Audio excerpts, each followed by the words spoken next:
יעביר אותו יצחק סגמן, והוא יעסוק במבנה הבריאה, ראיית המדע של המטאפיזיקה מול המידע שתודעת העל מביאה.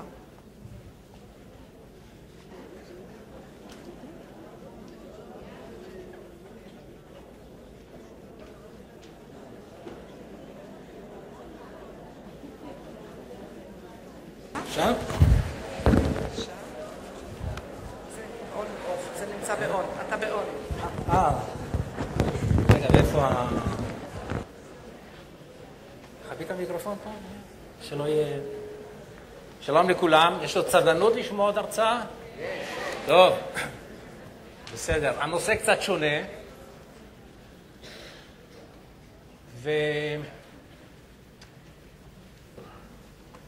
בסוף המאה ה-19, תחילת המאה ה-20,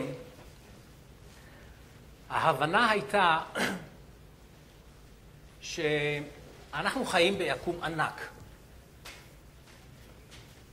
הייתה יכולת טכנולוגית מאוד גבוהה, ובאמצעות הטלסקופים היה ניתן להיכנס לתוך ולהסתכל לתוך גלקסיית שביל החלב, הגלקסיה שאנחנו שייכים אליה, להסתכל את כל העוצמה שלה. היום, באמצעות טלסקופ שנמצא בחלל, אנחנו מסוגלים לצלם תמונות כמו שזו, שזה בעצם התנגשות של שתי גלקסיות שנמצאות במרחק של כמה עשרות מיליוני שנות אור מאיתנו. זאת אומרת, בתחילת המאה ה-20, ההבנה האנושית הייתה שאנחנו אכן חיים ביקום ענק, עצום, כאשר הגבול הקיצוני שלו זו גלקסיית שביל החלב. הדבר היותר חשוב היה שההבנה באותה תקופה הייתה שהיקום הזה הוא יקום נצחי, הוא יקום סטטי. זה לא יקום כפי שאנחנו מבינים אותו היום, שזה יקום שהוא מתפשט, מתרחב, אלא יקום סטטי. איינשטיין עצמו, שהיה חסיד מאוד גדול של התיאוריה הזאת של יקום סטטי, הוא עד כדי כך האמין ביקום סטטי, שהוא הכניס לתוך המשוואות שלו איזשהו משתנה שהוא קרא לו הקבוע הקוסמולוגי. הקבוע הקוסמולוגי בא לתת מענה נגדי לכוחות הכבידה ביקום. כוחות הכבידה יוצרים בשלב מסוים, הם מתחילים ליצור קריסה של מערכות, זאת אומרת קריסה של הגלקסיות. באמצעות הקבוע הקוסמולוגי בעצם איינשטיין יצר, מבחינה תיאורטית כמובן, הוא יצר יקום מאוזן, יקום סטטי.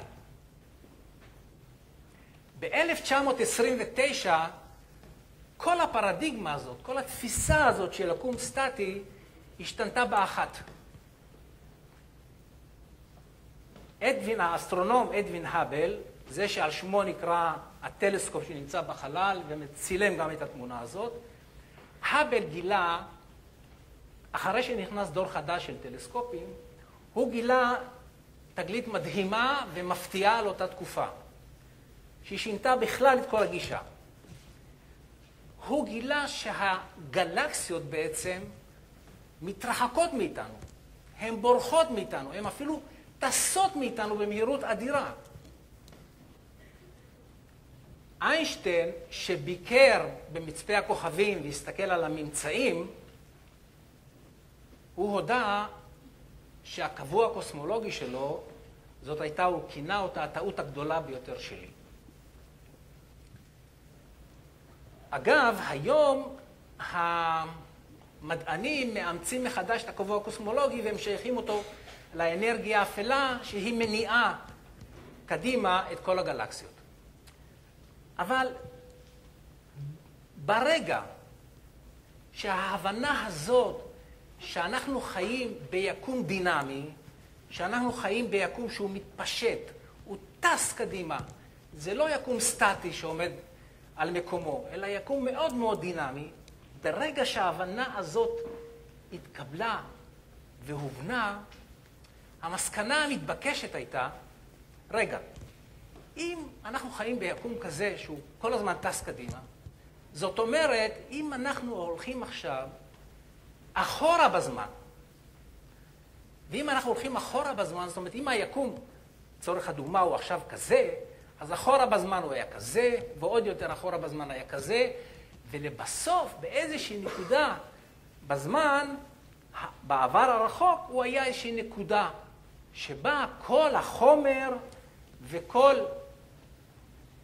כל החומר וכל האנרגיה היו דחוסים בנקודה הזאת בצורה שהיא לא מובנת לנו. זו הנקודה הזאת. זאת אומרת, בנקודה הזאת, היא הנקודה שממנה התחיל הכל, שממנה התחילה הבריאה. עכשיו, תוך כדי דיונים וויכוחים וכדומה, נולד וצץ ובסוף התקבל המושג הזה שנקרא המפץ הגדול, the Big Bang. זאת אומרת, בשלב מסוים, הנקודה הזאת התפרקה, התפוצצה, ונוצרו המרחב והזמן. עכשיו, המדע אומר שבהתחלה, אחרי המפץ הגדול, נוצר איזשהו, ודרך אגב הוא די צודק, ותודעת העל גם מאשרת את זה, שנוצר החומר הראשוני, זה איזשהו חומר טהור, חומר היולי, שאפילו נדמה לי שקבוצת החמש מתייחסת לזה. החומר הזה הוא היה בטמפרטורה מאוד מאוד גבוהה, משהו כמו פלזמה לוהדת בטריליונים של מעלות. אחרי כ-300-400 אלף שנה, החלו להיווצר האטומים הראשונים. אותה פלזמה, הטמפרטורה שלה החלה לרדת, והחלו להיווצר האטומים, בעיקר האטומים של המימן, שזה היסוד הנפוץ ביותר ביקום, ומעט מהאטומים של ההליום, הם נקראים היסודות הקלים, והם הבסיס לחומר. אחרי שוב, הכל במונחים של מכיוון שאנחנו מדברים פה לא על משהו שהוא מדויק, אחרי כמיליארד שנה, החל להיווצר הדור הראשון של הכוכבים והגלקסיות. בשלב מסוים, מהדור הזה, כוכבים ושמשות שסיימו את התפקיד שלהם, התפוצצו, וכל האנרגיה שלהם, כל המסה שבהם, התפזרה לתוך חלל הבריאה. וכשהתפזרה לתוך חלל הבריאה, היא היוותה את הבסיס ליצירה הזאת של דור מספר 2 של הכוכבים. עכשיו, במעבר מדור ראשון לדור שני, נוצרו גם, בתוך הכבשנים הלוהטים האלה, נוצרו גם היסודות הכבדים. היסודות הכבדים הם היסודות של הפחמן, של החנקן, של החמצן, של הברזל, סיליקון וכו', שהם יסודות שמהווים את הבסיס לחיים כפי שאנחנו מבינים אותם. כפי שהם קיימים, אנחנו רואים אותם. מערכת השמש שלנו נוצרה בדור שני, ויש אומרים גם אולי בדור שלישי. זה לא עד הסוף סגור, אז זאת ההנחה. עכשיו, כשאומרים שאנחנו, בני האדם, אנחנו אבק של כוכבים, זאת אומרת, יש בזה המון מן האמת, מכיוון שהגופים הפיזיים שלנו נוצרו, היסודות שבהם נוצרו אי שם בעבר הרחוק, לפני מיליארדים שנים בהתפוצצות של כוכבים. אז מי שרוצה לדעת את השורשים שלו, אז זה נמצא שם. אוקיי? עכשיו, ב-2003 הגיעו תוצאות של לוויין המחקר מאפ, שנשלח על ידי נאסא, וזה לא היה מזמן, 2003, והתוצאות בעצם איששו ונתנו גושפנקה כמעט סופית לכמה דברים.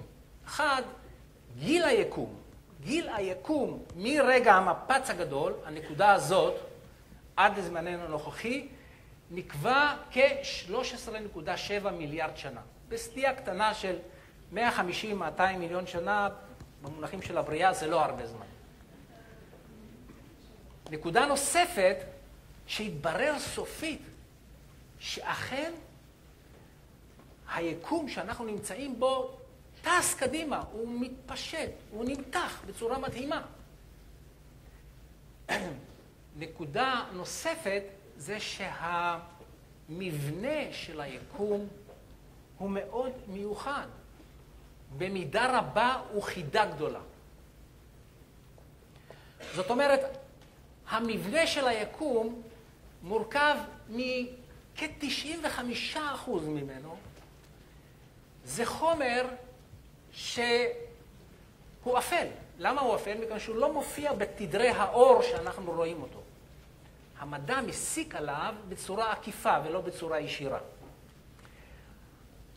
ההנחה של המדע היא שכ-25% מהאנרגיה והחומר הם חומר אפל. עכשיו, יש הערכות למה הוא משמש. ההערכה של המדע שהחומר האפל קשור למסה שישנה ביקום. החומר האפל מחזיק את הגלקסיות. אגב, זה די תואם למה שתודעת העל אומרת. האנרגיה האפלה, שהיא כ-70%, 70%, המדע משייך אותה לאנרגיה שדוחפת את כל הגלקסיות, את כל היקום, דוחפת אותו קדימה. זאת אומרת, 95% זה אנרגיה שאנחנו עד הסוף עוד לא מבינים אותה ולא יודעים אותה. כשאנחנו מסתכלים לתוך החלל, אם בעיניים שלנו בלילה או דרך טלסקופים, כל מה שאנחנו רואים, זאת אומרת, כל הכוכבים והשמשות והערפילים וכו' וכו', מהווים רק כ5% מכלל החומר והאנרגיה ביקום. מתוך ה5% האלה, רק כ-0.03%, זאת אומרת, משהו מאוד זניח, אלה הם כוכבים שיש בהם סיכוי, שיש בהם יסודות כבדים. שוב, זה אותם יסודות שהם הבסיס לחיים כפי שאנחנו מבינים אותם. אנחנו מורכבים מיסודות כבדים ומיסודות קלים. כל מה שנמצא מסביבנו, היערות, החיות וכדומה. עכשיו, המדע ואנשי מדע לא עוסקים במהות. זאת אומרת, הם לא עוסקים האם יש אינטליגנציה מאחורי הדברים? מה המטרה של כל הסיפור הזה? הם עדיין שקועים בתוך ההבנה של הטכניקה של היקום, בהבנה של היקום עצמו. ולכן הם לא עוסקים בזה, והם משאירים את זה לפילוסופים ולמשוררים, ופה נכנסים המידעים של תודעת העל. תודעת העל הקדישה לנושא האסטרופיזיקה מספר פרקים, והעבירה מידעים שהם בהחלט מדהימים, ויכולים לפתוח את הראש לכל מיני מדענים אם הם מוכנים להקשיב. לא כולם מוכנים להקשיב, יש הרבה כאלה שזה, המדע נהפך אצלם למעין דת כזאת, וזה קצת בעיה. עכשיו, זה ציור סכמטי של הבריאה, כפי שאני שרבטתי אותו, וזה על בסיס של המידעים של תודעת העל. עכשיו, כמה מילים על הבריאה הזאת. דובר לפני זה כבר על זה שהבריאה, הנושא המרכזי שלה זה חקר היסודות. ואני לא אכנס מעבר לזה. דבר נוסף שחשוב לציין, שהבריאה הזאת היא בריאה מספר 12. לפניה היו 11 בריאות. לכל בריאה שקמה יש נושא מרכזי שאותו היא חוקרת, היא לומדת. והנושא המרכזי של הבריאה שלנו, כמו שנאמר, זה חקר היסודות. עכשיו, אם אנחנו מסתכלים על המבנה הסכמטי, עכשיו, אנחנו רואים שלבריאה יש מעטפת. זאת אומרת, היא נמצאת בתוך מעטפת מסוימת.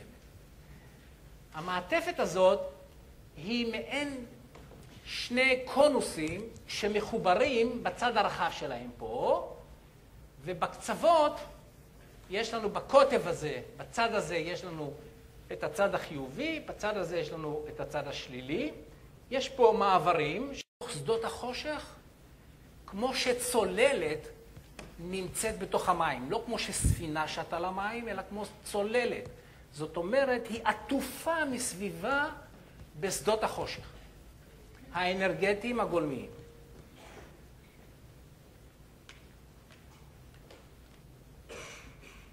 עכשיו, במעבר הזה, בחור הלבן הזה, התחילה הבריאה את פעילותה.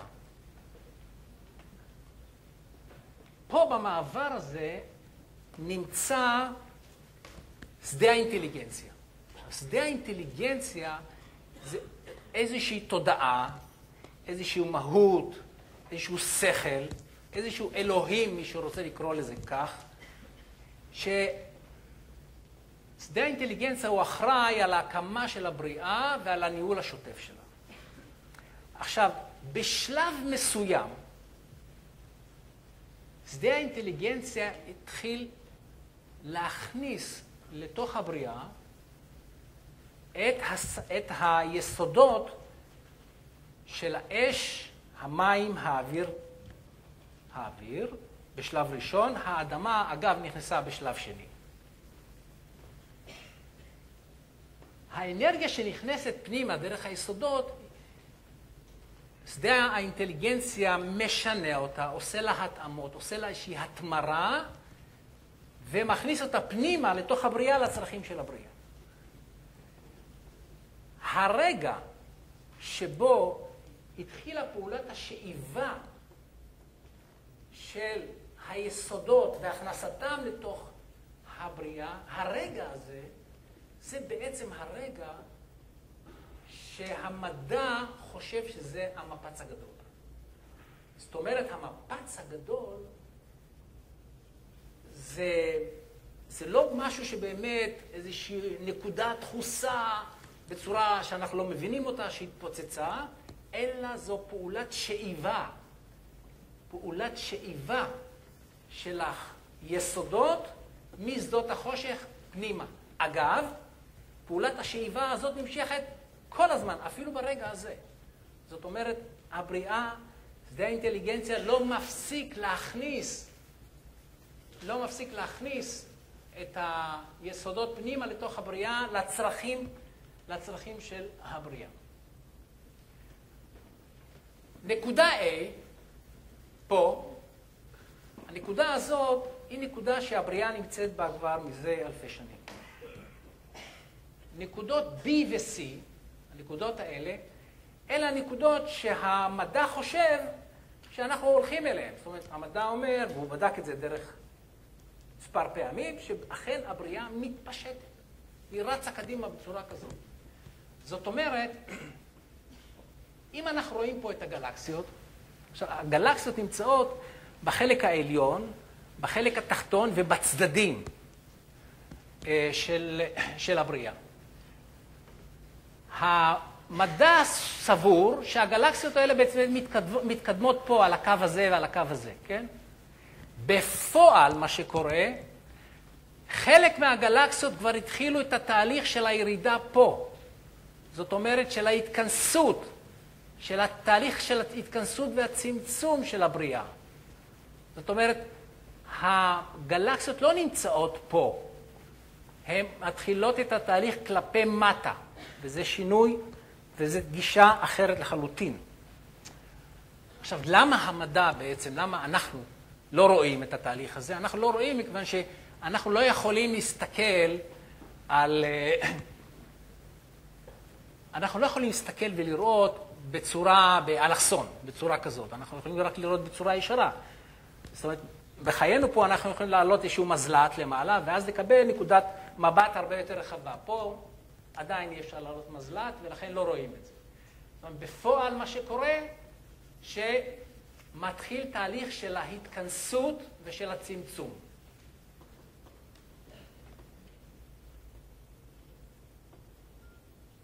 אני רוצה להתייחס בכמה מילים למערכת עיבוד הנתונים המרכזית.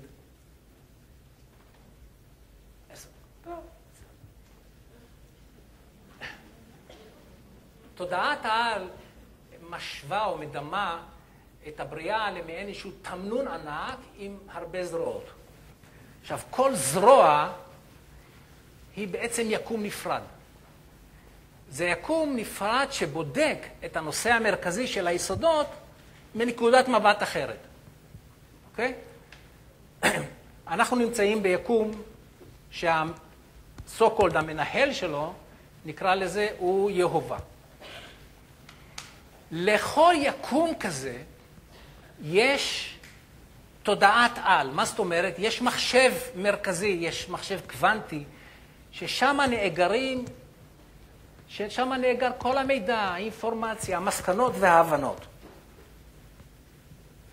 כל אחד מהיקומים האלה, או כל אחד מהמחשבים או תודעות העל האלה, מעבירות את המידעים למחשב המרכזי שנמצא במרכז הבריאה. וזה באנלוגיה די דומה, מי שמכיר, יש מחשב מרכזי ויש מחשבי קצה. אז מחשבי הקצה אלה היקומים עם התודעת העל, מחשב המרכזי זאת תודעת העל המרכזית עם המחשב המרכזי, וזה התהליך. פה נמצאת גם כל מערכת התקשורת וכו', לא ניכנס לזה כרגע. מה שחשוב לציין, שהמערכות האלה נמצאות פה במרכז, מכיוון שהגלקסיות הן בכוונה נמצאות בקצוות, מכיוון ששם יש את הפעילות הכי גדולה. זאת אומרת, שם יש את הפיצוצים, הסופרנובות וכו' וכו', שם יש רעש והמולה. במרכז יש שקט. במרכז הבריאה יש לנו גוף שנקרא מועצת העל. מועצת העל זה 11 האינטליגנציות, 11 התודעות של הבריאות שהסתיימו. הן יושבות ביחד, מהוות גוף מרכזי, שהוא עוסק יותר באסטרטגיה של הבריאה, הוא עוסק יותר בהגדרה של הנושא המרכזי, ועוסק בפיקוח ובבקרה.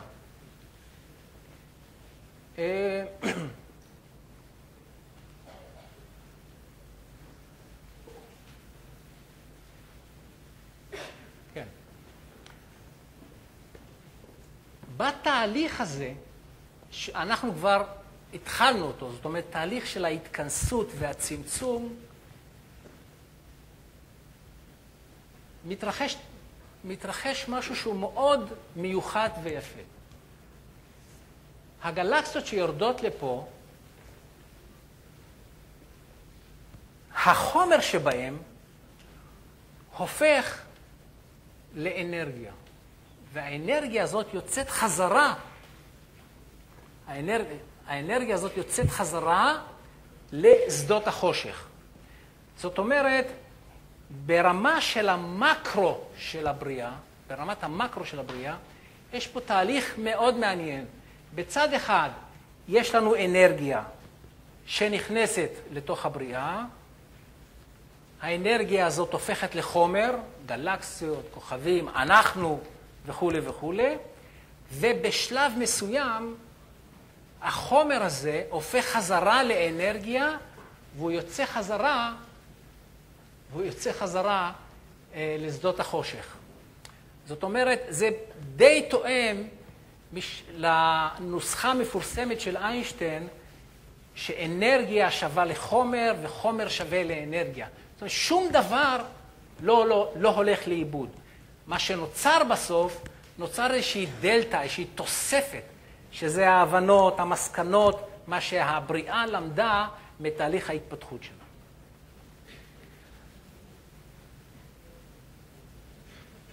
בתהליך הזה, החור הזה שנמצא פה, החור הלבן, שפה גם כן ישנה, שדה האינטליגנציה נמצא פה, הוא גם כן פועל ומכניס גם כן אנרגיה פנימה לתוך הבריאה, לא ברמה של החור שבקוטב החיובי פה. ככל שהבריאה הולכת ומצטמצמת, כוח הכבידה פה שנמצא הולך וגדל. בסוף התהליך,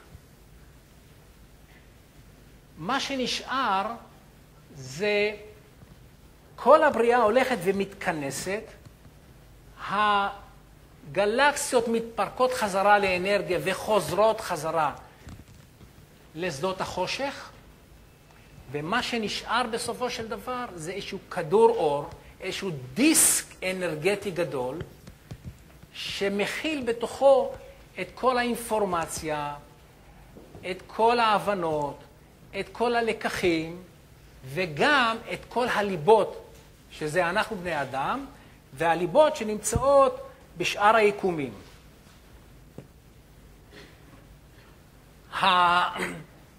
ברגע שהבריאה הזאת מסיימת את התפקיד שלה, הבריאה החדשה, בריאה מספר 13, נפתחת. עכשיו, ההכנות לבריאה מספר 12 כבר החלו. 13, עוד מעט נגיד 14. ההכנות לבריאה מספר 13 החלו. ברגע שהבריאה מגיעה למחצית דרכה, מתחילות ההכנות לבריאה הבאה. הנושא המרכזי של הבריאה מספר 13 ידוע.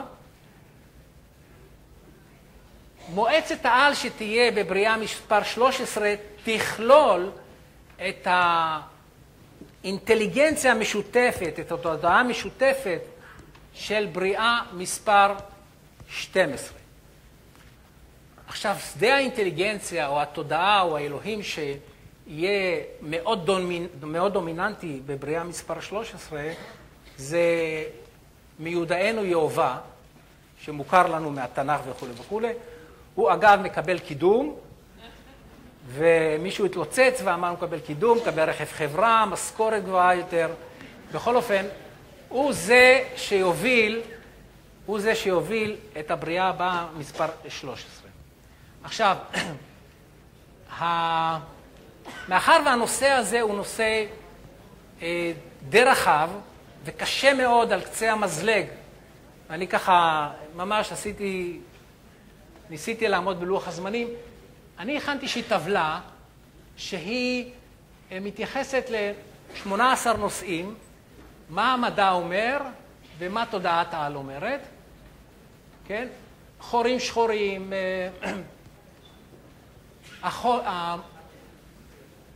מה יש לנו פה? כן, חורים שחורים, ויש לנו את האנרגיה האפלה והחומר האפל וכו' וכו'. עכשיו, מי שמעוניין יכול לשלוח לי מייל, למייל הזה, ואני אשלח לו את הטבלה הזאת. יכול להיות, אנחנו אולי נכניס זאב, אולי באתר של זאב זה ייכנס פנימה וזה יותר פשוט. אוקיי? אוקיי, זהו. תודה רבה לכם.